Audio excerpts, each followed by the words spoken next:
Como les anunciábamos la semana pasada, se acaba de inaugurar y va a estar activa hasta el día 15 de julio una interesantísima exposición organizada en la biblioteca de Alovera y que tiene como motivo la cultura de la defensa.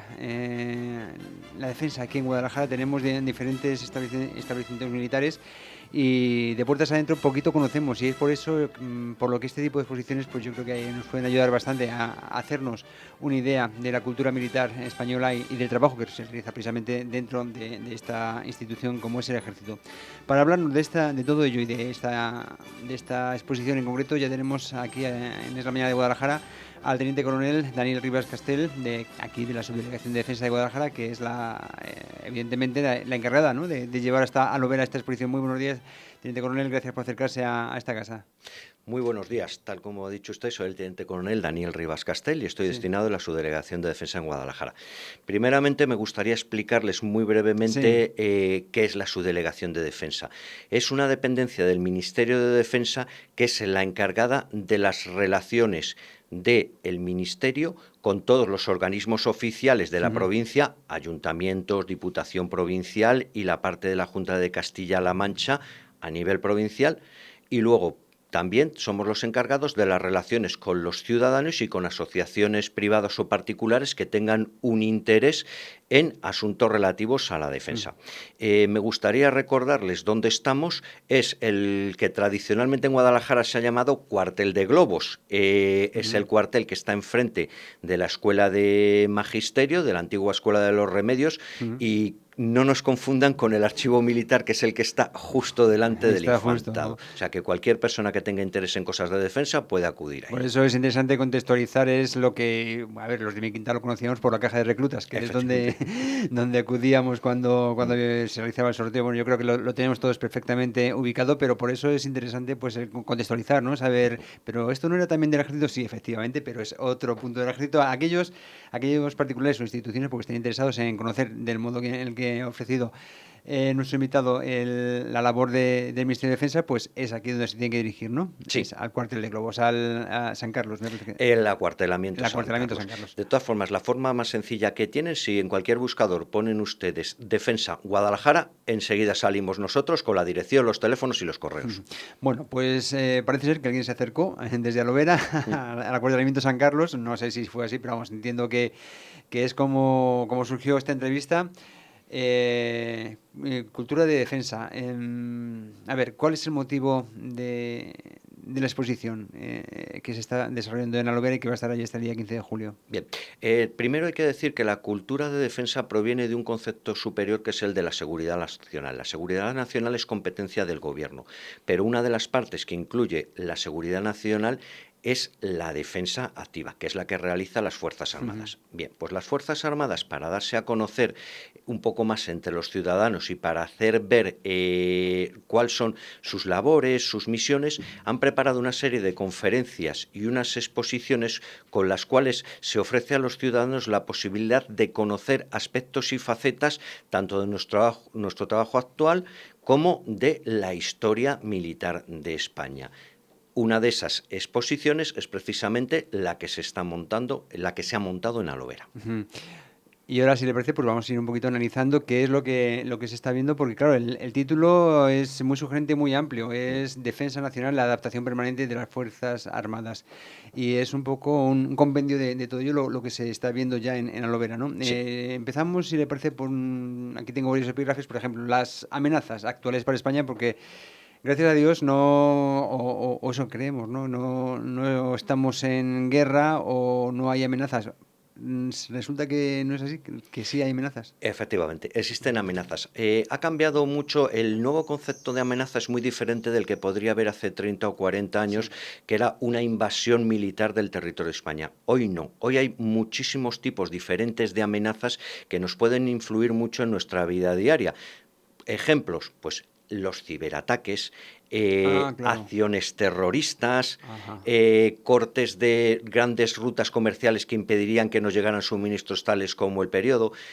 como el petróleo, perdón, pues precisamente la primera parte de la exposición es mostrar esos nuevos tipos de amenazas. Ajá. Es decir, no estamos en guerra, pero todo esto puede ocurrir o todo esto nos afecta del modo en el que las consecuencias pueden ser bastante dramáticas, bastante trágicas y claro, por eso de ahí esta labor de vigilancia que también desarrolla el ejército, ¿no? Sí. Muy bien.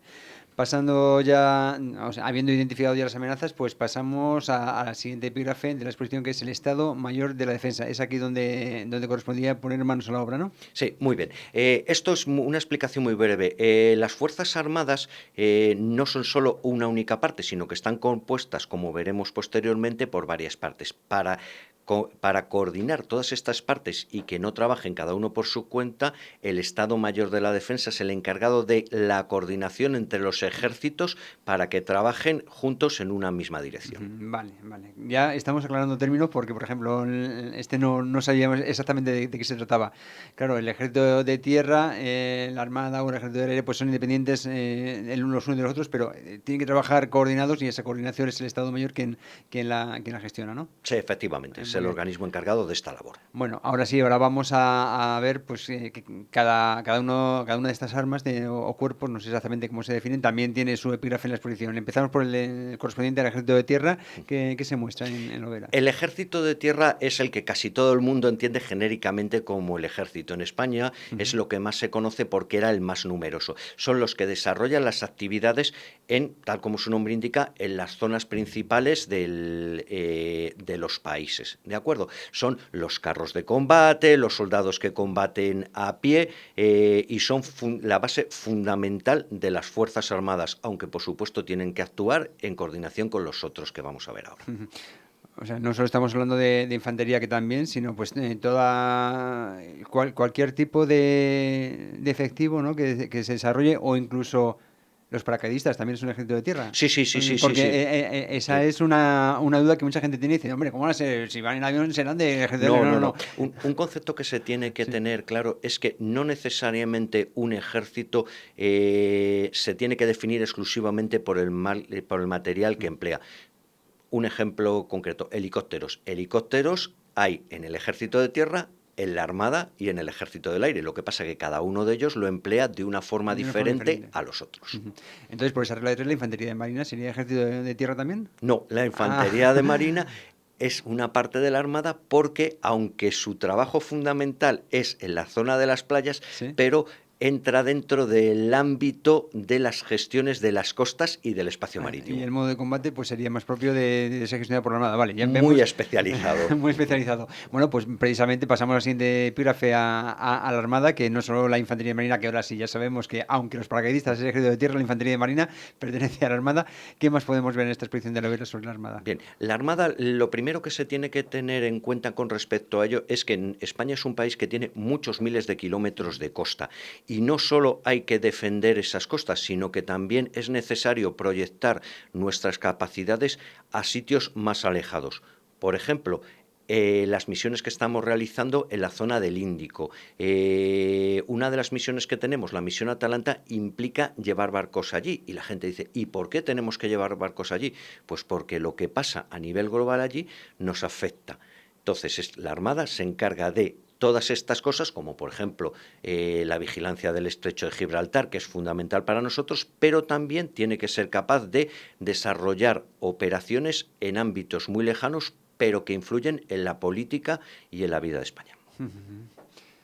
Mucho más de lo que suponemos, seguramente, ese tipo de influencias, porque claro, las grandes autopistas de todo, desde ya no solo de mercancías o de información, sino, no lo sé, el que determinadas zonas del planeta, en este caso océanos, estén libres de determinado tipo de amenazas, a lo mejor es como el efecto mariposa, ¿no?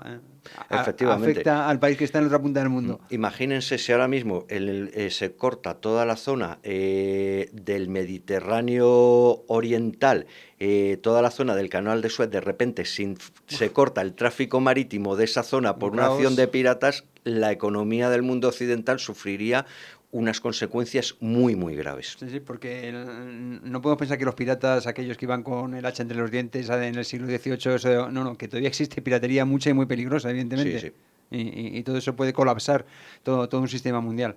En fin, de ahí la importancia no solo del ejército de la Armada Española, sino de tantas otras que también luchan codo con codo. ¿Qué tal relación hay en este sentido? Entiendo que bien, ¿no? Muy buena, muy buena. A ver, normalmente cuando se organizan, aunque esto es más casi de la parte que comentaremos luego de las misiones en el exterior, pero es bueno porque una nación que decide aportar recursos para participar en estas operaciones militares está claramente comprometida con esos objetivos. Cuando se organizan este tipo de operaciones ya hay un mando único que las dirige a todas. Entonces, esa nación que aporta recursos tiene que asumir que van a ser empleados en la guía a la que se ha ido ofrecido. O sea, si la operación es para un fin, las fuerzas van para ese fin y para ningún otro. Seguimos avanzando y evidentemente hemos hablado del ejército de tierra, de la Armada, ahora vamos al ejército del aire y el espacio. Sí. Un nuevo concepto que se ha introducido, ¿no? Efectivamente. Cada día más es importante todas las capacidades que son ofrecidas por los satélites. El ejército del aire, aparte de actuar en la zona baja de la atmósfera con sus aviones, también es necesario que proyecte capacidades por encima de ellos. Es muy importante disponer en tiempo real de informaciones sobre zonas de operaciones, sobre movimientos de tropas, incluso factores como el clima, una riada, un potencial incendio devastador, tienen que ser conocidos en tiempo real.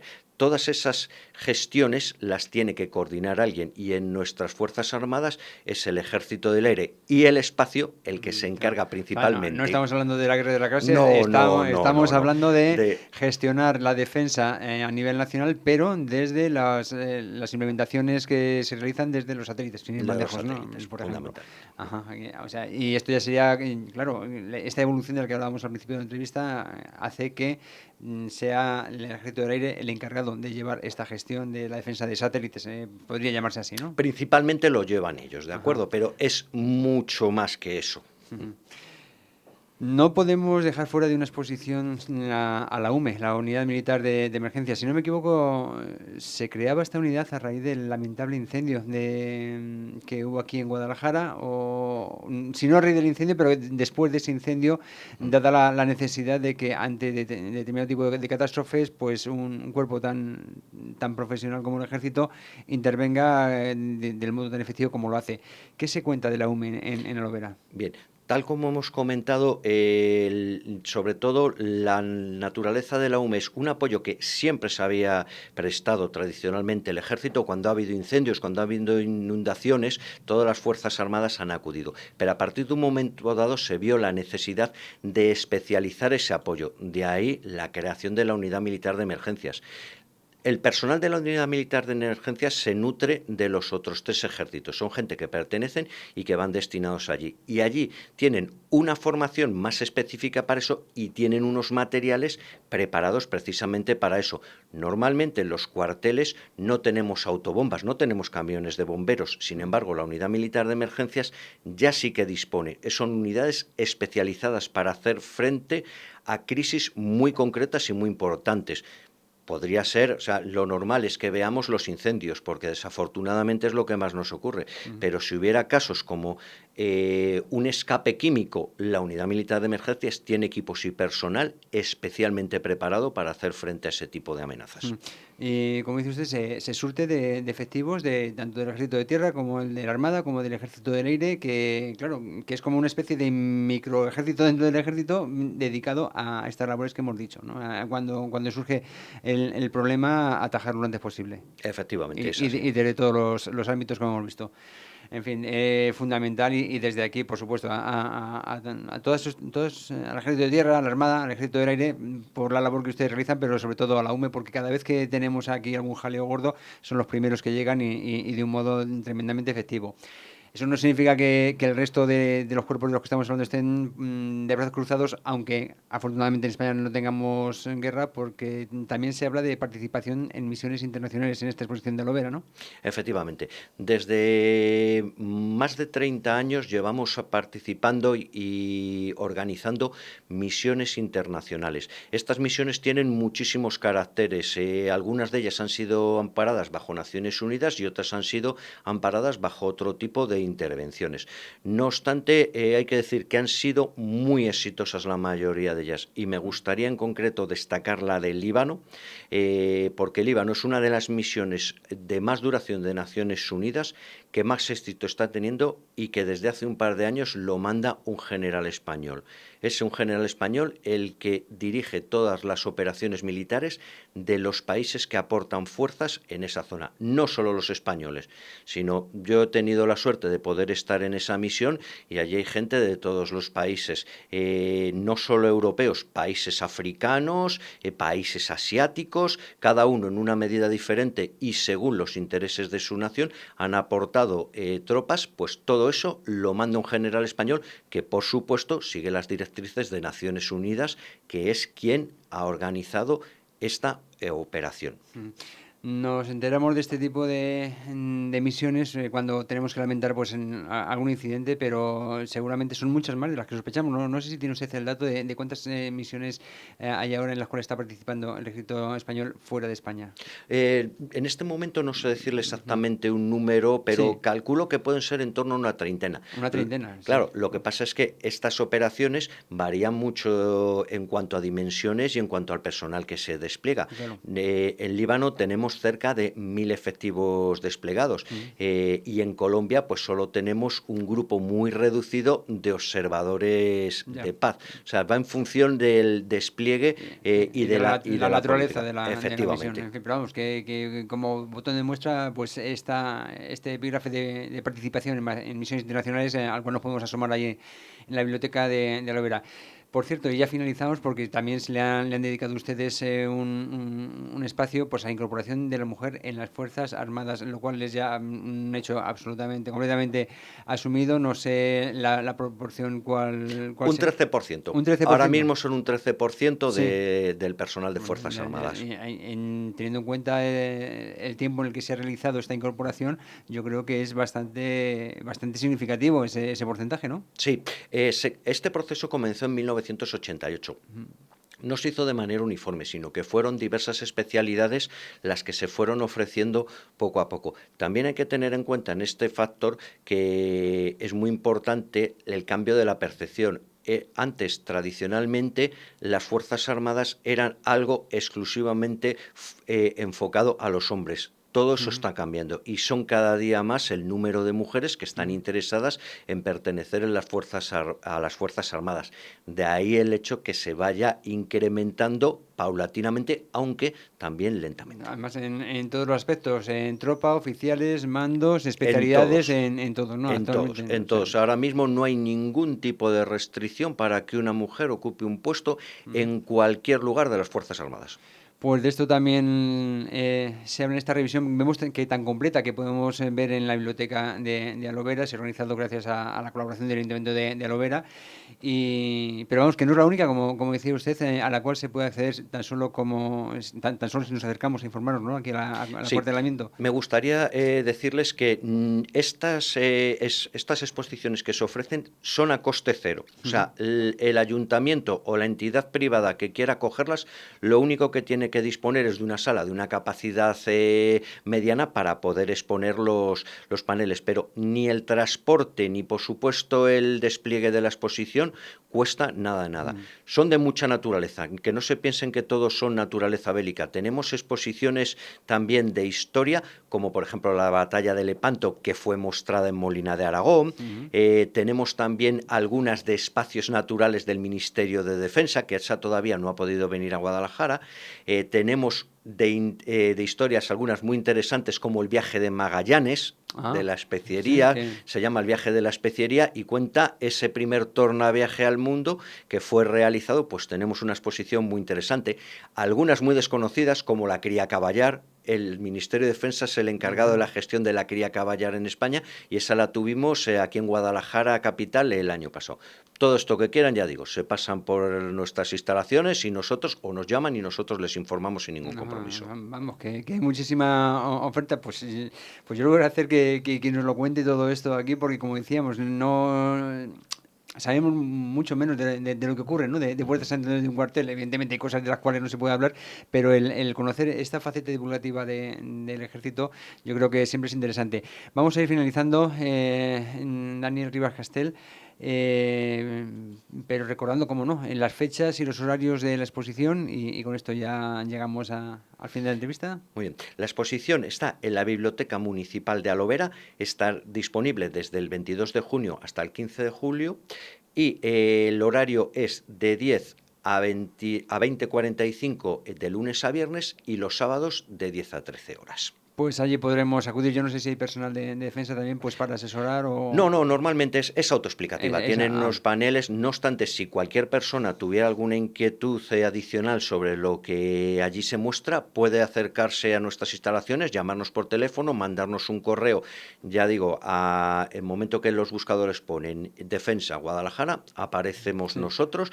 Y sin ningún compromiso pueden acudir, que les informaremos en todo lo que podamos. Algún cole o algún colectivo de jubilados o lo que sea. Por supuesto. Que dice, queremos ir a verla, pero queremos que además nos lo expliquen sin ningún problema. Por supuesto, se ponen en contacto con nosotros y nosotros allí les atendemos. Pues, en fin, muchísimas gracias por hacerlo y muchísimas gracias por haber venido aquí a explicarnos todo esto. Daniel Rivas Castel, teniente coronel de la Subdelegación de Defensa de Guadalajara. Gracias y hasta la próxima. Muchas gracias. Agradecerles simplemente la oportunidad que nos han dado de darnos a conocer y, por supuesto, al Ayuntamiento y a la Biblioteca de Alovera por darnos la oportunidad de mostrar nuestra exposición allí.